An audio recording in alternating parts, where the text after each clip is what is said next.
Oi, oi, it's your boy Jack Slack. It's the Jack Slack podcast, and I'm coming at you on Thursday. Where have I been? I don't know, just sort of working away on things. I've got a big Advanced Striking 2.0 piece coming on Dustin Poirier for the Patreon boys probably in the next few days.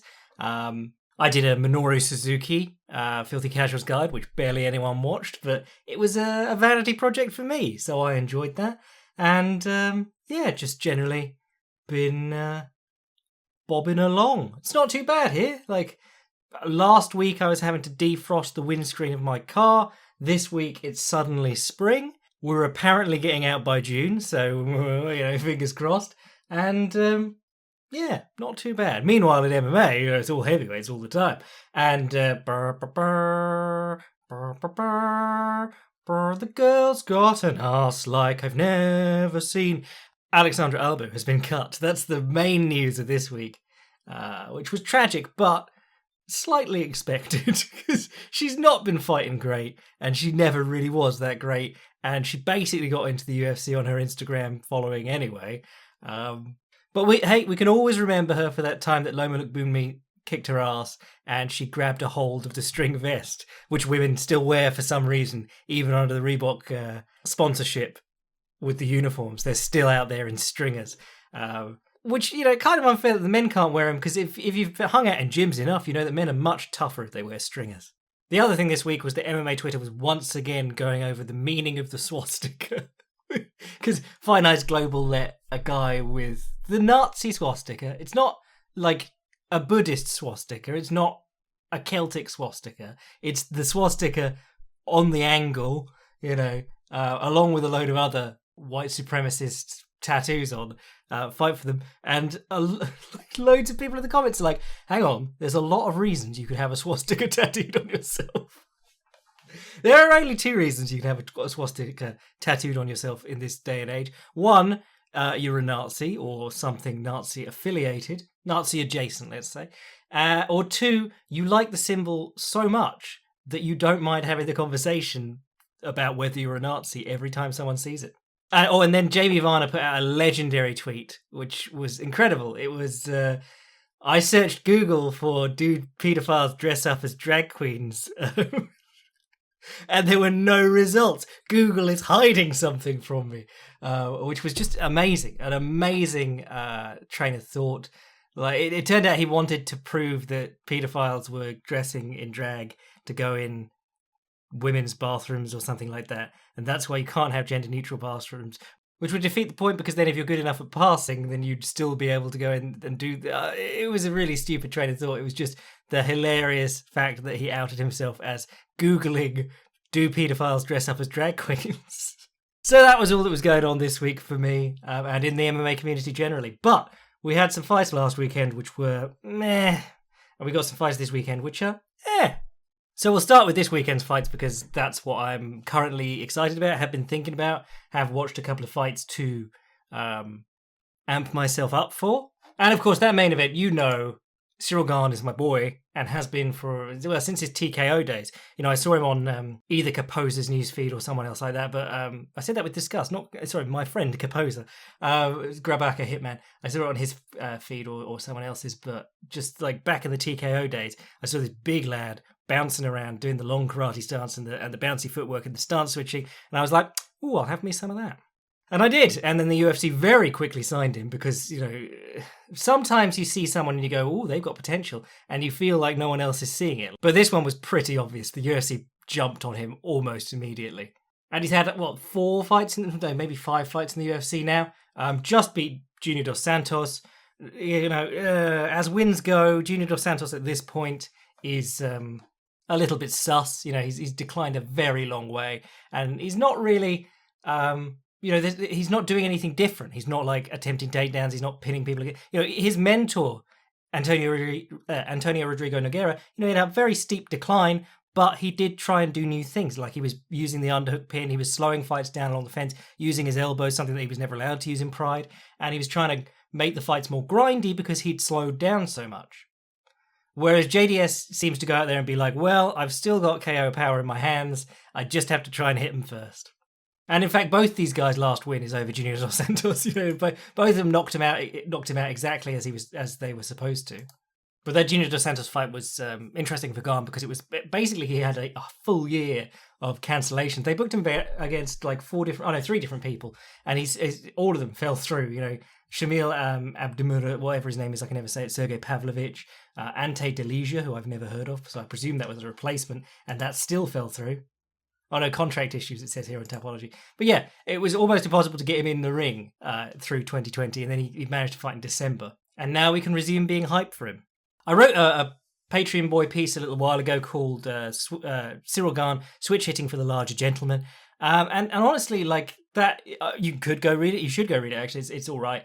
But I've seen a lot more of him now because he's had so many more fights. And he is a changing product. It was part of that article focused on, like, why he shouldn't be fighting like this. Like, I don't know if he's got, like, an awesome karate or point fighting or taekwondo coach or something like that in his camp. But his kickboxing chops or credentials are from being like a traditional French sort of kickboxer. And when I say sort of French kickboxer, I mean, I'm basically comparing him. I've seen a couple of others, but like French Muay Thai is a strange place because the French have a weird relationship with combat sports anyway. Like they banned MMA for a very long time. But one of the sticking points, allegedly, from what I've heard of that was the elbows. And, you never bothered with the fact that you can't. It's like Victoria in Australia just can't get his head around the cage, so they have to have MMA in rings, which is just like worse, more unsafe if anything. But apparently in France, a big deal, a large part of it was the elbows. And if you watch any French Muay Thai, so go watch Cyril Gane's fights, or you could watch Czech Congo, I've already mentioned. Go watch some of those fights, and a lot of them, if they're in France, are fought with elbow pads on, which is very strange. So it's his own little brand of Muay Thai anyway. And then I presume the French combat sports governing body or whatever is always pushing, like, could we maybe get some shoes on? Because of the Savat connection. But the reason that I keep bringing up Czech Congo is because Cyril Gane reminded me a lot, like in his kickboxing days, of Czech Congo. It's an awful lot of step up inside low kicks, the occasional jab, and work from the clinch, like the collar tie and the knees. Just like that's his whole game. Really quick step up inside kick. And it's like Czech Congo, Czech Congo, his kickboxing matches and in extension his MMA career. He looked like his lower body work is phenomenal. And then his upper body looks like they've just found an unwilling participant and strapped gloves onto him, and his upper body's like, I don't want to be here. The disparity in skill between his lower body and upper body was incredible, and there was a little bit of that with Gane. But with Gane recently, he's lengthened out the stance. He's using both stances far more. He's very much an orthodox fighter in his kickboxing career, and he's added a jab, and he's punching a lot more from both stances, which is, I suppose, you see a lot of that anyway from good kickboxers who come over. Like a great example would be like Ramba Somdit, great Muay Thai fighter, and came over to MMA, was never known for being like a big puncher, but had to focus on using his hands because, as I wrote about in a piece called The Art of Eight Limbs or whatever it was for Fightland, had a beautiful piece of art by Jan Langon. And the great thing about throwing hands is that you have stability and mobility. You when you're throwing your hands, your legs are still on the floor, you can move around. It's one of the safer ways you can strike. Anytime you're using your legs to strike, you are committing a leg and you're locking yourself in place on the other leg. You can hop around, but you don't have that freedom of movement that you do when you're punching. And if you're using elbows, you're getting even closer. So of the 8 weapons, 9 if you include the head, your hands are typically the safest. So kickboxers coming over tend to learn to rely on it more, even if they weren't a particularly strong boxer in a kickboxing context. Now, I've not actually seen any of Rozenstruik's kickboxing matches, but he in turn has, in MMA, really come to rely on just like that checking jab or checking left hook, just that little poking left as people come in, really relying on his hands heavily in MMA. Not a bad kicker from what I've seen of him in MMA, but definitely more of a banger. But talking about how Gane has continued progressing, it's been very interesting in his last few in the UFC because he's been going back trying to incorporate more of what he was doing as a kickboxer, a Nak Muay, whatever you want to call it, a French Nak Muay, a Jacques Muay. I mean, the fight with Tanabosa is a great example that I was watching about 10 minutes before I started the podcast. And in that fight, he's using a lot of feints. So he'll fake a step in and pull away, or raise his knee and coming, like, we used to call it a Toby Comey sometimes. But it's like floating in behind the high knee, like you see a lot from Nak Muay. And then he'll grab the collar tie and the bicep tie, and he'll start looking for knees. And a lot of his best blows in that fight were like good knees as they came together into a clinch, or as they collided off like a punching exchange. He'd hit him with a good knee. Tanabosa's hips would fly back, like, you know, it was like in the old Batman. Actually, Batman's a bad example. It's like in an old, because they had the BAM come across the screen. But, you know, in one of those old like 1970s, 1980s TV shows where someone would punch someone in the gut and they'd leap backwards, you know, doubled over. So it's been interesting watching him do that. And obviously the Junior Dos Santos knockout came off an elbow after entering the clinch. So it's been fun watching him use his clinch more because certainly in TKO and in his early UFC fights, he was standing out of range, using the jab more and more in that like Pessoa fight. But one of the interesting things is that, and I did credit to the Heavy Hands boys for bringing this up because I listened to them earlier today. And you know, he started out fighting big boys like Rafael Pessoa in his first UFC fight, and then Dontel Mays is not a small lad by any measure, and then Tanabosa is pretty tiny for a heavyweight, and Junior Dos Santos is a smallish heavyweight and pretty old. And the Tanabosa one is the one where you really saw him going for the head and trying to use knees and so on. Really coming up in size again here against Jairzinho Rozenstruik. And it was very noticeable in the Tanabosa fight especially that he was getting away with a lot of things because he had the height. You know, there is a thing that, you know, the old saying that height protects you. But when you're watching Tanabosa like run across distance and pumping hands, and Cyril Gane's just like gliding backwards and then stopping and throwing right straights, that sort of stuff, going to be a little bit harder, I imagine, without the height and reach advantage. I mean, he's got a ridiculous reach anyway. He's got like an 82, 84-inch reach. But both Rozenstruik and Gane are listed at 6'4". But, you know, again, how much can you trust that? Because Tanabosa is listed as 6'2", and he looked tiny in that fight compared to... I thought he had like half a foot of height advantage. But again, you know, that's partly to do with stances too. Tanabosa was leaning very heavy on his front foot, sort of hunched over. And Gane tends to fight more upright, only really leaning forward when he throws that jab or opens up with big swings. I think a lot of the interest in this fight is how much does Gane push his luck with his hands? Because against Tanabosa and you know, Pessoa and Dontel Mays, he's throwing these weird overhands. I've said many times, like, he is one of the prime examples of a person who hits harder when they're just trying to stay clean and technical, and then when he starts trying to swing hard deliberately, he looks like shit. How carried away does he get with that? You know, if you start throwing those big overhands and trying to spin into back fists like you do against Tanabosa off a low kick that you hate, if you're throwing overhands, you end up like looking the other direction and running across yourself against someone who's a really crisp counterpuncher, and you don't have a huge height or reach advantage over. That can start getting dangerous. On the other end of that, you know, Rozenstruik is in a really strange spot because, you know, a lot of his wins have been against sort of like the guys you put your big hitter in against. You know, Andre Alovsky, he's going to run chin first onto your punches.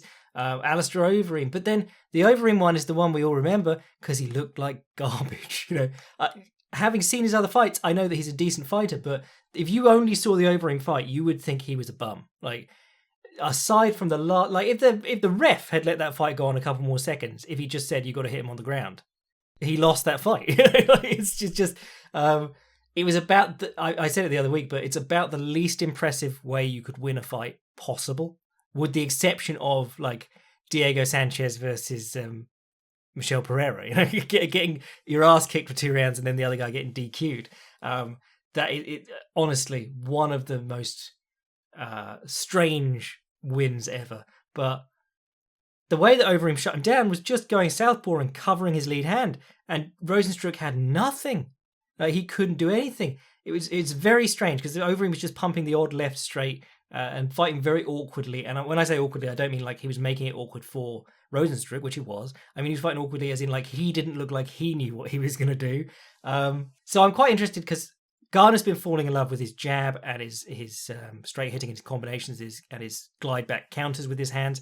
But in this fight, he'd be best served to just go southpaw and cover the lead hand and throw left straight, step up knees. He's got a beautiful intercepting knee, and work his way into clinches off that and beat him up there. But will he? Will he do that, or will he stand out of range and jab and throw 1-2s and overswing and open himself up to those counters? Because he does leave himself out of position a lot of times. He lunges forward with his head. I think for him, go southpaw, cover the lead hand, poke away, enter clinches, punch and clutch constantly. Keep him off balance in the clinches and knee him. And then when you're fighting orthodox, then you should make sure to switch between the two. Then focus on like the inside low kick and the jab, and don't really commit. Your main concern with Rozenstruik is always that left hand, because that's what he's shown so much of. He will lean back and let the guy come in and try and hit him with the left hand. And the one time that didn't work the 2 times that didn't work were when Alistair Overeem covered it the entire fight, and when Francis Ngannou came in swinging, he leaned back and he was like, "Oh no, he's definitely done now." And then he kept swinging. I think he did hit him with a counter while he was getting knocked out, didn't he? But it's just that lean back, the Fat Joe left hook, they call it. But I need a refill. Be back in a second. I'm back. What were we talking about? Rozenstruik versus Gane. Oh yeah, one of the interesting things about this fight for me is that Gane is a very active kicker for a heavyweight, certainly. Whereas Rozenstruik, competent low kicker, doesn't do it as much as you'd like. And as I've said, I've not watched any of his kickboxing matches. When you come into the UFC with a kickboxing record, or like they say world champion heavyweight kickboxer or whatever, that means bollocks. That means absolutely nothing. There are so many world titles out there. So many people make up a good deal of their kickboxing records. When you see these people with like 100 kickboxing matches, normally bollocks, if I'm honest.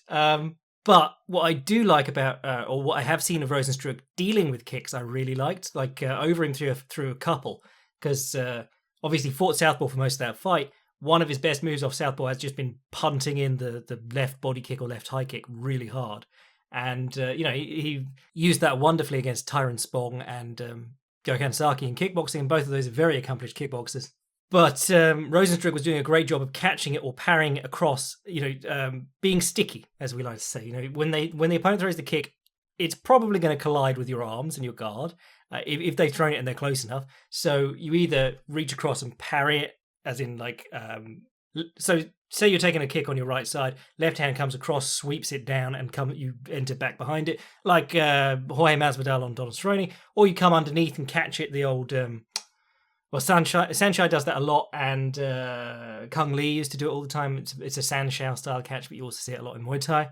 But those are two great ways of sticking to the kick. You see guys catch it on the inside of their thigh. If you take an inside low kick, you can bring your hand down and parry it into your thigh, and then pull your leg away, leaving it caught in your hand, and then coming behind it.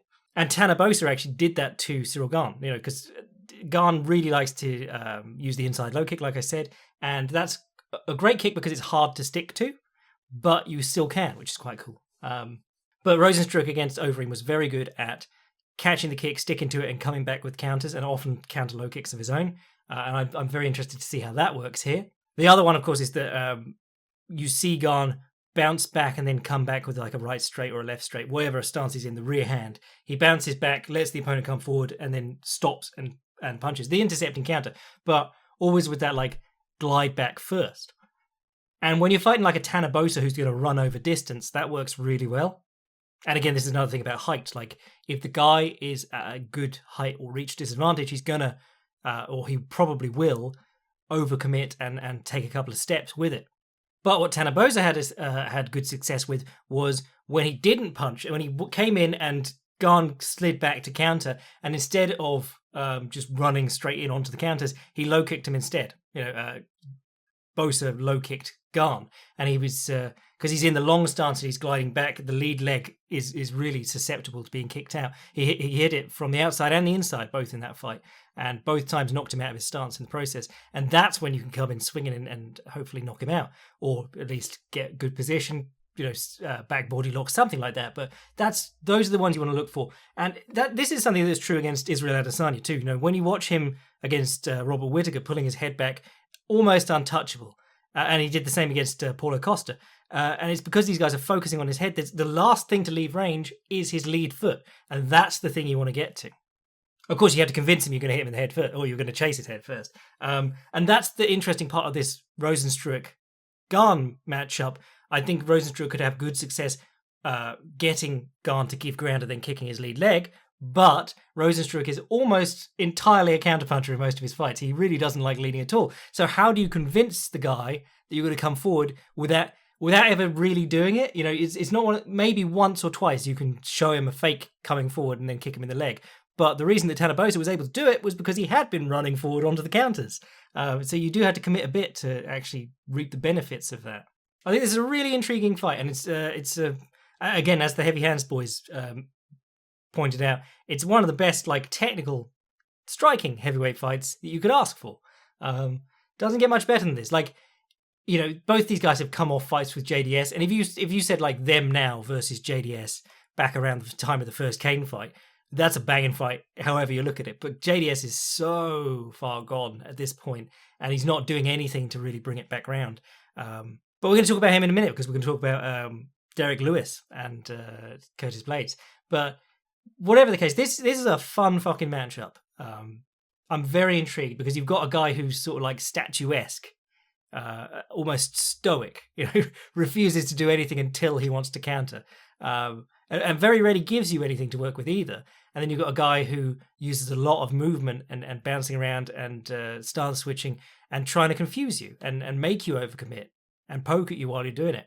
One of the really interesting factors that I don't think has been stated enough is that while Gane has shown a pretty good gas tank, this is a 5-round fight. And as far as I can recall, hold on. I don't think he's ever been scheduled even for 5 rounds.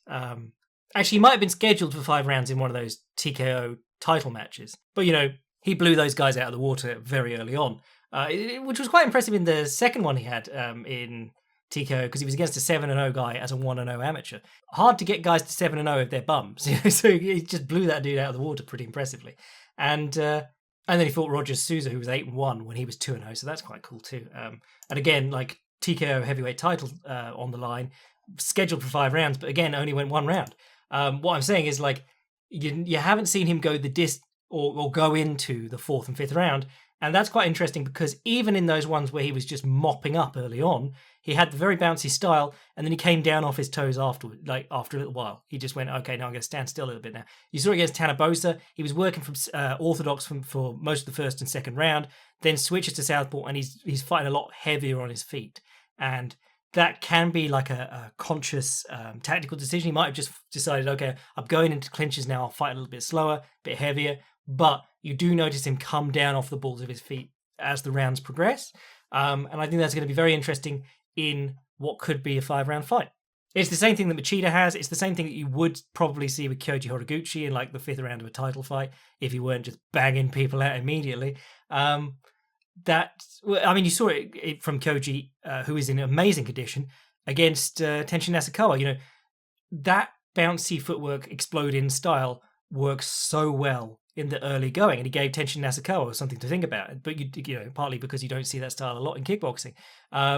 But the economical, on top of your feet, not too much bouncing, not too much movement style will prepare you for the later rounds much better. Carry over into those later rounds much better. And that was only a 15-minute contest, I think. But one of the things that guys like Cyril Gane and, Horiguchi does this in MMA, but Lyoto Machida, people like that, Machida wasn't much of a bouncer, to be honest, but one of the things you can do to offset that slowing down and coming down off the balls of your feet is to use the clinch. I'm not saying the clinch is where you take a break. It's not like boxing. You can't just chill in the clinch.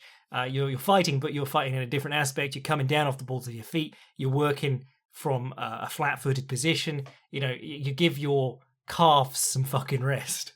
Anyway, I think I've waxed enough about that fight for now. If you can't tell, I'm actually quite looking forward to it, even though I put off doing the podcast for a while this week, because when I was looking at these fights, I was going, oh, fucking heavyweights. And then I thought, actually, no, I really do quite like Cyril Gane. And Jairzinho Rozenstruik is an interesting character, even if he's a little bit reluctant to fight the way I'd like to see him fight. So what else is on this card? Nikita Krillov versus Magomed Anclive. That's interesting. Nikita Krillov, well, this is exactly the sort of fight that Nikita Krillov recently had, like where you go, we got this hot prospect coming up. Nikita Krillov had been outside the UFC for a couple of fights. He was looking great, beat up the big homie Emmanuel Newton, did the thing that everyone does outside the UFC, murders Fabio Maldonado, but came back, immediately fought Jan Blachowicz and got arm triangled, and then well, he did beat Ovin Simprou, but then he had another fight against Glover Teixeira, and he lost the decision in that one, but it was a hard fight, and you remembered, like, oh yeah, people don't just fly to the top in light heavyweight, unless they're John Jones, But Anclive has looked pretty much incredible, and it's taken so long to get Anclive's hype back, because, I mean, I wrote a piece for Unibet a year or two ago, maybe? Fuck, it's probably two, because I just completely forget that a year has passed without anything happening. But I wrote a piece, they said, tell us about a prospect who you don't think is getting enough attention. I wrote about Anclive because basically after that Paul Craig loss, where, again, I take back what I said about Jairzinho Rozenstruik, that is probably the least impressive you can look in a victory. But submitted in the final seconds by a triangle choke. Again, a lot of criticism, because had he held out for a second more before tapping, or just waited until he went unconscious, he would have won the fight. But he looked great in that fight. He looked great in the following 3 fights. Who was it? Marcin Prashnio, Klidson Abreu, he boxed the face off, and Dalcha I can never say this guy's name, Lungiambula. And then he had the fight against Ion Cutelaba. Controversy in that one. They rebooked it 3 fucking times. Finally did the final fight. Starched Ion Cutelaba outright. And now he's finally getting some fucking hype again. But one of the things that has impressed me about Anclive has been his hands and his head movement and his boxing generally. He's got a really good eye for a counter, really good timing. Strong grappler, as you would expect from Dagestani anyway. But really heavy hands, and more so than a lot of the guys at light heavyweight, understands how to box. Which is interesting, because Russian MMA is often 2 wrestlers throwing hands with a reckless abandon and wheel kicks, but they don't really have any boxing. They're happy to knock each other out, but there is a bit of a disconnect between just throwing hands and actually using your hands to set things up, using your head movement, setting traps. Think of the difference between Dustin Poirier in the first Conor McGregor fight and Dustin Poirier in the second Conor McGregor fight. There is, when you're taking part in a give and take, you're allowing the opponent to work because you might get something out of it. And that's what you saw against Cutelaba. He was letting him come forward, trying to catch him with counter right hooks, and obviously did in the end. But he, for such a powerhouse, he isn't afraid to let the other guy work for a bit. And that often opens you up to land more punishing blows. This is what we discovered a long time ago in MMA. It was like, shit, counter-striking exists. How do you win if every time you punch, you open yourself up to a counter-strike?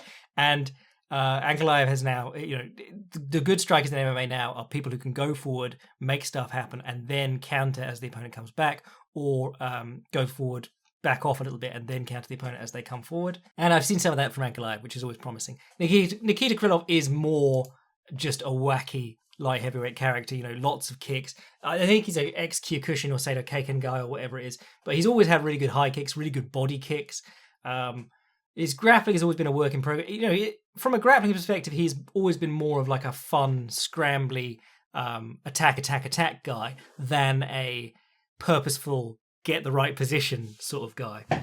Which is doubly odd because, he got choked out with an arm triangle from the bottom by current light heavyweight champion Jan Blachowicz.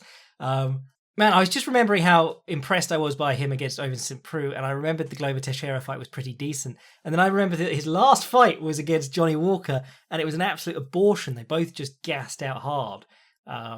Absolutely terrible. God, Anclive, save us from the light heavyweight division, please. But in terms of tactics, I always want to see Nikita Krillov using more of those front kicks to the body. He's got a great front kick to the body, and he tends to go to it on a whim. And it was even more concerning when he was a heavyweight, because I don't know if I just got this over when we were talking about Cyril Gane, but heavyweights who can kick with power and dexterity and don't gas themselves out immediately doing it, write yourself a check. You're just like, you are a unique force in that division if you can kick and you're a heavyweight. But Anclive, I'd say keep Krillov on the back foot, because even if he's not kicking, if he makes the tactical decision not to kick, keep him on the back foot so he can't kick, because that's probably the biggest thing you have to worry about in this fight. And of course, if you end up on the back foot and he's kicking, try to stick to the kick and come in with the punches afterwards, catch him on one leg. Fuck that fight. Let's move on. Montana De La Rosa versus... Who the fuck are these people? Oh, women's flyweight. No wonder.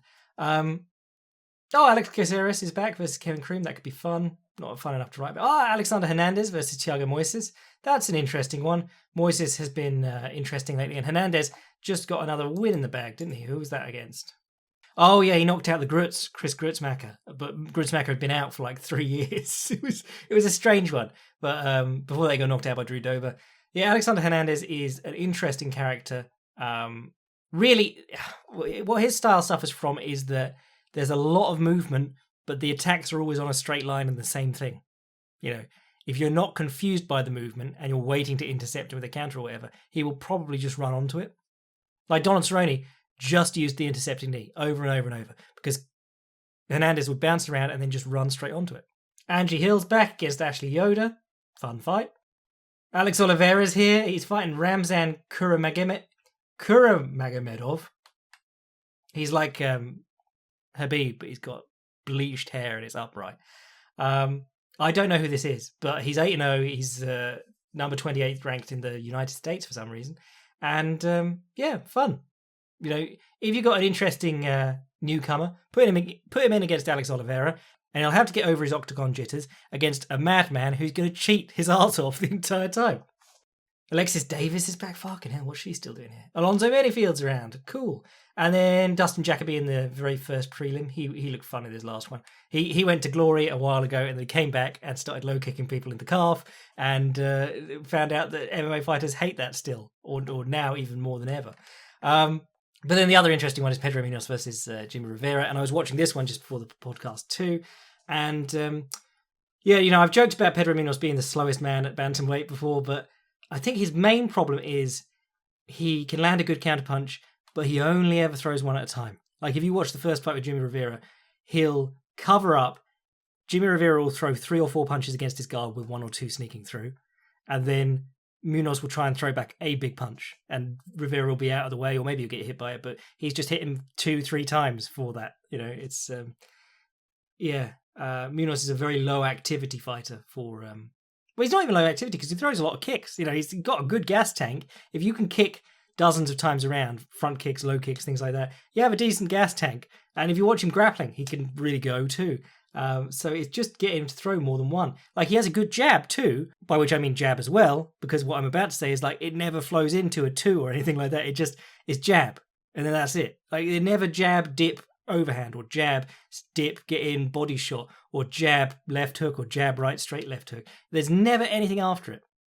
And his cover-up is like he crouches his head down, leans forward, covers himself up with the double forearms guard. And Jimmy Rivera was killing him in the first fight with the inside low kick to right uppercut, which is a gorgeous combination that you don't see as much as you should in kickboxing, but you really see it against people like Mike Zambidis, those smaller crouched over fighters who want to throw the big punches. You can, if they're heavy on the lead leg, inside low kick, knock it out a little bit, and you've opened up that gap just to shoot a booming right uppercut, like Cedric Doumbé style, load it up behind you and throw the right uppercut. Works a treat. I'd say go watch that fight again, actually, because firstly, fun fight. Secondly, the inside low kick to right uppercut is an absolute beaut in that fight. Anyway, let's recap some of the fights from last weekend before we get out of here. What did I enjoy? The prelims were all finishes, which was great, but also not an awful lot to write or talk about. And then the main card was kind of shit, and then the main event was chaos. So I mean, we're going to talk about the main event, actually. Derrick Lewis versus Curtis Blades. Curtis Blades made Derrick Lewis look like shit for 6 minutes, and Derrick Lewis hit him with a good uppercut as he made a sort of sloppy-ish level change. But it was the level change that Derrick Lewis was waiting on. But yeah, one of the things that really came through in this fight was just why Derrick Lewis has had so much trouble against clever strikers. He's always in there if you're just trying to pile up points and dance around him. But the people who really beat him up on the feet, and it's a little while ago now, but he hasn't changed that much in the regards we're talking about here. Junior Dos Santos, that's an embarrassingly recent loss to Dos Santos, because Dos Santos has been washed for years now. But that was after he got the title shot against Daniel Cormier. But Mark Hunt is the interesting one I remember, because 2017 Mark Hunt is washed. He's definitely on the way out the door. But that is like a absolute masterclass for Hunt. Because Hunt at that point he's on a pretty bad run. He'd lost to Verdum in the interim title fight, lost to Stipe on the way up, and then he beat Antonio Silva and Frank Mir, who were pretty shot at the time. And then Brock Lesnar came back on like a week's notice and beat him, fair and square, except for the steroids, but still pretty embarrassing that happened. Then Alistair Overeem beat him, and then he fought Derrick Lewis, won, and then it's been like 4 losses since then. 3 losses and lost in that boxing match since then. So Derrick Lewis is like his last hurrah. But the way he did it was he showed a lot of feints and used a lot of low kicks. And Derrick Lewis, because his plan is like come back swinging hard on anything you do, he can be really tired out by feints. And the thing that you really notice, like in this fight, in all of his fights, but watch this fight with Curtis Blades. And when he swings back, his feet are so wide that if you drop a plumb line from his knees, it's like a foot inside his feet. And anytime your knees are like that far inside your feet, or your feet are that much wider than your knees, every low kick you take puts a ton of lateral pressure on your knee. It just buckles it in. You can try it if you want. Just set your feet well wide, like Lewis did, and swing on a bag. You might feel really powerful, you might not. It's a weird thing. Some people feel really powerful with their feet planted wide. Some people feel really powerful up on their toes. But imagine taking a low kick from that position. It's horrible. And he took a few in this fight. And Blades was basically tuning him up on the feet. However, Blades did do a level change that was moderately telegraphed, I'd say. And Lewis, to his credit, timed a beautiful uppercut. And again, I'm crediting the heavy hands boys, but it's not really a thing that he does an awful lot. Like he's been catching people, but mainly by being durable and sort of hanging around and then catching them late. It's never really by like perfect counter uppercut. So very impressive that he could do it.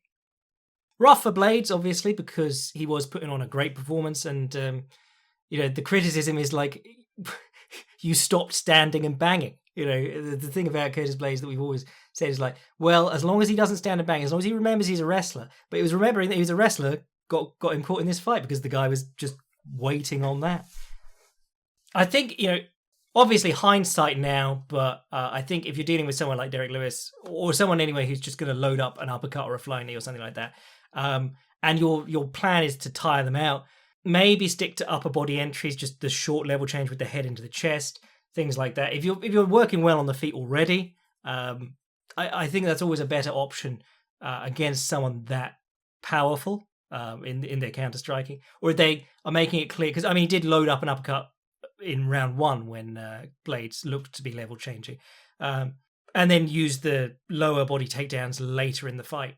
Or you can do what Daniel Cormier did, which was Daniel Cormier loves his high crotch or head outside single, whatever you want to call it, but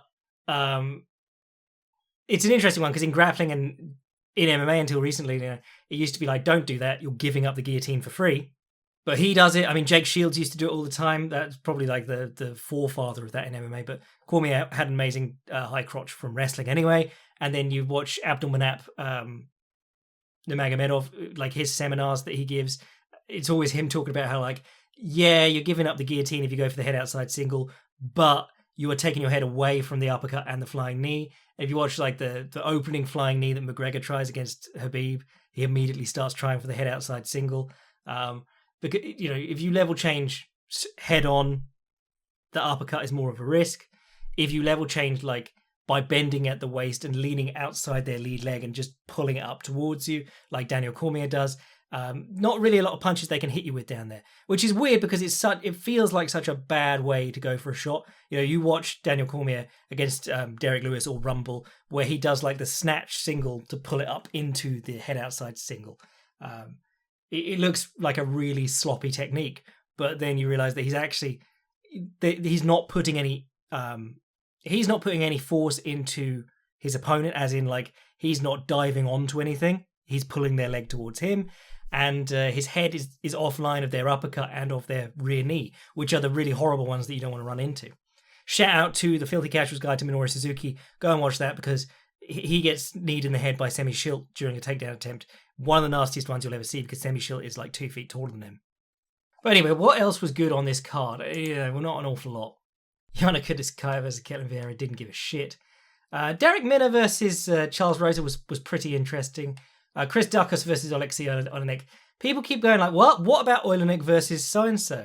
Or how about Tom Aspinall versus Olenek next? And I'm like, why? We all know that Olenek is extremely one-dimensional as a fighter and really has lost it lately. Aside from that crazy decision over Lockdown Verdum, who turned up just jiggling over his shorts. Not really looking great lately. But in this one, like, he was just out of his depth very obviously early on, and he's like looking at Herb Dean to stop it, and Herb Dean doesn't do anything. I mean, I said, Herb Dean, please retire after this fight on Twitter, and people assumed I was talking about the Derrick Lewis thing. Not too bad, that one. But he really has been pretty bad with some of these stoppages lately. And I was also reminded because someone posted the Jai Herbert stoppage again, and I just remember that Herb Dean will not even consider that a bad stoppage in the aftermath. It's one thing people will be like, yeah, well, you're being an armchair analyst by talking about the stoppage after the fact, blah, blah, blah. You're like, well, no. When Herb Dean is looking at the stoppage after the fact, that Jai Herbert stoppage, and still insisting that he was right and that you can't criticize him, no, he's in the fucking wrong. But then the other ref on this card that I remember was Chris Toyoni, who I only remember because he manages to... The fighters run into him in every fight I've seen him in. Like, that dude is a fucking barge in terms of like his speed around the ring. And it is this balance. I wrote a thing about refereeing position a long time ago at Bleacher Report. Again, got to be careful with any criticism of refereeing because I don't want the job. It's fucking hard. But if you watch like a Mills Lane or someone like that, Mills Lane did Tyson versus Holyfield too, the famous ear bite. But he was on the action, close enough that he could see what was going on. Anytime they're moving around the ring, he's facing the two of them, like he's facing between them, and he's moving around the ring sideways, sidestepping. He's a former boxer himself, but he was a 40, 50-year-old man at the time. But he's still there. He's in action, moving. And then all the bad examples I gave, like there's a very famous Bojack, not Beto Jack, where he just has to punch the guy who's basically out on his feet in the corner about 50 times because the referee keeps walking around to exactly behind his back. The guy who's facing out into the corner and doing the punching. So the referee keeps getting behind his back and then going, uh-oh, and then walking around the other side. And I think it's Jack doing the punching, but he keeps like trying to turn so the ref can see him. And eventually he's like looking back at the ref going, you going to fucking stop this? Generally, a lot of bad reffing comes from being in bad position and just sort of like going for a stroll around the outside of the ring or the cage. When you see a guy walking in the opposite direction to the action, looking back over his shoulder, which he did from Herb Dean in the Lewis fight, but you see it a lot. Like when you see guys doing that, that's not good. Referee should be facing the action, moving side to side, and he should probably, I'll forgive a guy for getting in the way sometimes, but Chris Toyoni is almost always getting run into by the fighters, and that probably shouldn't be happening. Got to talk about Tom Aspinall, actually. Not because he's English, because, there are plenty of good English fighters to talk about, but Tom Aspinall versus Andre Alovsky, obviously supposed to knock him out, hurts him early, goes wild, very obviously slows down, but then finishes him with a choke afterwards. I thought it was an interesting fight. I thought it was interesting because Andre Alovsky's chin is actually holding up a lot better than it should do at this point, and I'm wondering how. Tom Aspinall looks very, very sharp and fast, but I was a little bit concerned with how much he dumped into that early attempt to get the stoppage and how flat and sort of hittable he looked in the minutes after that in the first round. He looked better in the second round, but like in that first round, after the first 2 minutes when he'd gone wild, he didn't look very good. But generally he looked good. So, I don't want to come away with like a taste of, yeah, he's shit. No, he's good. But like that was one of those ones where it's a coin flip if that costs you the fight. That could have been what they call a prospect loss. If you unload on this old man and then suddenly he's back in the fight and you're tired. That's the sort of thing that can either be a learning experience or because he won this fight, it might not. John Castaneda versus Eddie Weiner was depressing because I love watching Eddie Weiner fight, but I also hate watching him get knocked out, and it happens more and more nowadays. Julian Erosa versus Nate Landwehr was just Nate Landwehr being a madman. He's not got a ton of power, but he will walk you down and take all your punches in the face until you get tired. And he ate a hard knee here and got knocked out. And it's an interesting one because Ryan Hall, our boy, Ryan Hall, my good friend Ryan Hall, had to pull out of his fight with Dan Ige.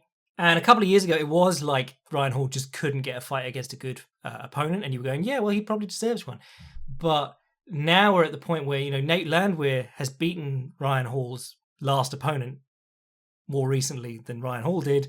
And, when you see that, when you see Darren Elkins losing to Nate Landwehr, you're like, oh, dear, that's aging your win badly there, Ryan. So hopefully he can get back in the cage soon. He might just have to take one that he doesn't want, and it is, everyone wants to fight up, no one wants to fight down. That's the tricky thing about fighting generally, especially if you don't feel like you're going to get anything from fighting someone lower down. But they have booked Gavin Tucker in against Dan Ige instead, so that'll be interesting. Dan Ige is mainly interesting because he's such a talented guy, and he will bring the worst game plan for any fight possible and still have a good fight. So I'm fascinated. Oh, I was fascinated to see what he tried to do against Ryan, probably trying to gauge him in a leg lock battle or something. And now I'm fascinated to see what he'll do against Gavin Tucker. And then Sergey Spivak just beat the tar out of some lad who had no idea how to get up from under him. That's the difference between heavyweight and other weight classes. Like, you're watching this guy in the bottom of half guard, and you're going in any other weight class. If you watch someone like Rafael Assunção, who, fair enough, is a jiu-jitsu black belt, but Rafael Assunção almost completely knocked out by Marlon Moraes. Marlon Moraes is on top of him trying to hit him, and he's still pummeling in his outside leg, using the butterfly guard, getting back to butterfly guard, pulling him back into closed guard when he realizes he can't get back up, going to half guard again when he wants to try and come up on the single. They're really active from the bottom position. Yes, it's tiring, but you get nothing from sitting there in half guard and not trying to pummel your legs, just trying to hold them in place. And then Eamon Zahabi scored an awesome knockout against Draco Rodriguez, which was nice. You saw him trying to time the right hand over the top of the jab earlier on, and as it turned out, he caught the right hand over the top of an uppercut. So it was one of those beautiful ones where the guy's like leaning back, uppercutting upwards, and gets cracked while leaning back. Not bad. Not an amazing night of fights. We've got some good ones coming up. Quite excited about this one this weekend. And then, obviously that insane card with Izzy versus Yan, and Yan versus whoever he's fighting, and then Amanda Nunes somehow defending 2 belts against a featherweight in a division that no one gives a shit about. Anyway, that'll do us for this week. I'm your boy Jack Slack. If you've not checked out the Filthy Casuals Guide to Minoru Suzuki, do, because catch wrestling is very interesting, and he's one of the very few examples of like a really good catch wrestler in MMA. If you want to get in on the Patreon, support the podcast, get extra articles and episodes, and the upcoming gigantic Advanced Striking 2.0 Dustin Poirier, join the Patreon. If you want to see what I'm writing at any time, fightprime.com. And if you want to send an email to the podcast, jackslackpodcast@gmail.com. I am your boy, Jack Slack, trying to stay positive about heavyweight through my gritted teeth. Bless.